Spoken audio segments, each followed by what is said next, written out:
بسم اللہ الرحمن الرحیم۔ السلام علیکم ورحمۃ اللہ وبرکاتہ۔ میں ہوں حافظ عاطف حسین اور آپ دیکھ رہے ہیں نالج قرآن حدیث۔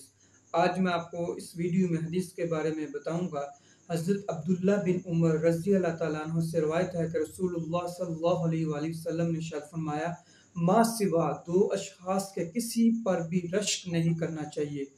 ایک تو وہ جسے رب تعالیٰ نے کتاب کا علم عطا فرمایا تو وہ دن رات اس کی تلاوت کرتا رہتا ہو۔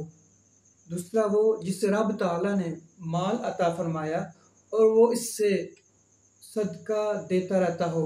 اس حدیث سے ہمیں یہ پتہ چلا ہے کہ ہمیں قرآن پاک کی زیادہ سے زیادہ تلاوت کرنی چاہیے اور اس کے میننگز کو سمجھ کر پڑھنا چاہیے تاکہ ہمیں قرآن پاک کا صحیح سے علم حاصل ہو سکے۔ دعا ہے کہ اللہ تعالیٰ ہمیں قرآن پاک کو سمجھنے اور اس پر عمل کرنے کی توفیق عطا فرمائے۔